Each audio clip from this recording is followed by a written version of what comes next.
You know, I remember working at Department of Corrections, and like I said, we had this one unit. I remember it was a homosexual unit.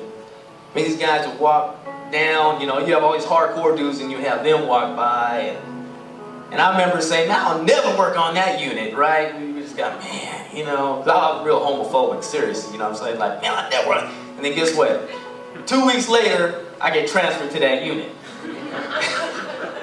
And I'm like, now, you know, the guys that goes, "Oh, you're gonna be our new caseload." I'm like, "Oh, Lord," you know. But you know, God changed my heart. He said, "You know, I want you to minister to them. That's right. You don't be judgmental like that. These guys," and I started reading their files, how they've been abused, and the things that they went through. I mean, just the trauma. You know what I'm saying? My heart just started going out, softening. And I said, "Well, how do I minister to them, Lord?"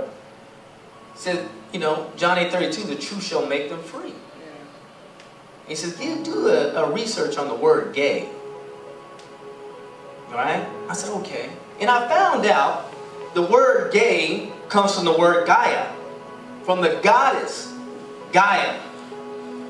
Then it led me into research into the Old Testament in Ezekiel, where they talk about the male shrine prostitutes. And how God commissioned the judges, right? And the prophets and the kings. Get rid of the male shrine prostitutes. You know, I used to read that all the time. I was, who are the male shrine prostitutes? Then I found out that what they would do is that the male shrine prostitutes in Israel, the children of Israel, were involved in this. You know, when they got captive in Babylon and they were captive in Egypt. And basically they get up on a tall hill, right? They always want to be on a high place. And they would erect in back of them a phallic pole. You know what a phallic pole is? The Washington Monument. Did you know Christians were trying to protest the Washington Monument? Why? That is Osiris's male organ. Okay? And it's like, where did that come from? And you know, you look at the dome, who is that? That's Isis's womb, the Queen of Babylon's womb. And that is his male organ right on the side.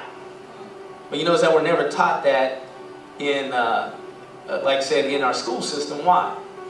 Because the Rockefellers, who are Luciferians, created the general education in 1904. So that's why you never learn what's on the dollar bill or anything like that. Because that's what the cult does.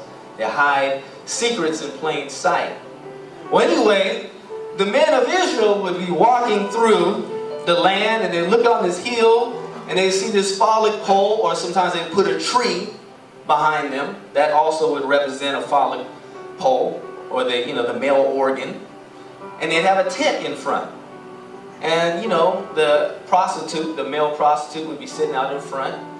And the men of Israel would be like, "Hey, what you doing up there?" "Well, I'm paying homage to the goddess GAIA, G-A-I-A. "Why are you doing that?" "Well, the goddess GAIA, you know, if you pay homage to her and bless her, she'll bless your harvest, your livestock, and make your women fertile." "Well, we want to worship her." "Well, how do we do that?" "Well, come up this hill, come in this tent, and I'll show you how." Oh, no. And so there was abominable acts going on in that tent. And they believed that would appease the male gods. Because did you know Zeus, even in Homer writings, the oracles of the Greek oracles, Zeus was a pedophile, right? He had a relationship with a teenage boy named Gadamendi. Okay, that's where you got all this new perverted type stuffs coming out. Because a lot of this stuff comes from Greek mythology.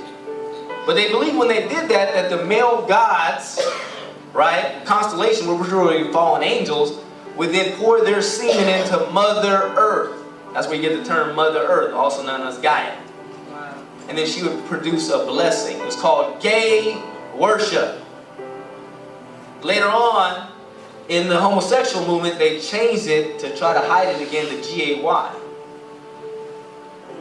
And you know, you'd be amazed when I explain that story to anyone that's in bondage to that lifestyle, how receptive they are. I've never had one of them get mad at me, get angry with me. I've had many of them, "Can you pray for me? I don't want to do this." Because I'll say, "You know what, look me in my eye and you tell me if this is okay with your God-given conscience? I said, can you look me in my eye right now for longer than 5 seconds and tell me? None of them can do it. Wow. And they'll just look away and say, you're right. But you see how receptive. He said, God made Adam and Eve, not Adam and Steve. That doesn't work. Yeah. Because that spirit is as real as any other spirit. You see? And a lot of people walk in self-righteousness. Well, at least I'm not that way. Yeah, but you got pride. You got something else. Right. You see? But a lot of times, if you just explain to them that, I had that at one time at a restaurant. I had a gay waiter or stuff like that. I explained that. But they were receptive. People want prayer when you want that. Because a lot of them, they don't want to be like that. Well, can somebody be born gay? What about generational curses? Don't we say they can't? Excellent. Maybe they are. Yeah, that's right. We just say, no, they can't. Well, what if that spirit flows into the next generation? You guys heard generational curses? Yeah. Seen that, little 2-year-old boy just walking real, on his tippy toes and everything like that. Right? And it's like, but that can happen. And a lot of times, that's why a lot of them commit suicide. Nobody understands them. Right. I'm trying to tell you this, but you're not listening. Oh, you need to just be a man. Be a lady. Right? There's things called, the Marin spirit. That's like demons that, a demonic kingdom that's really well known in Africa and even Brazil. Do some research on it, called the Marin kingdom. Because the devil operates not only on land, but in the sea and in the air. Okay? And they got things called spiritual husbands and spiritual wives, where demons will come and just possess someone and just take ownership. And it's like they'll always their marriage will always be messed up. It's like generational curses to marriage after marriage after marriage. I don't have time to go into that, but we prayed over that, and we've seen people just manifest. Sometimes these spirits will start speaking out. See? So this is real things. So a lot of times, we gotta, before we just accept something, look into it. Just like, get a deeper understanding.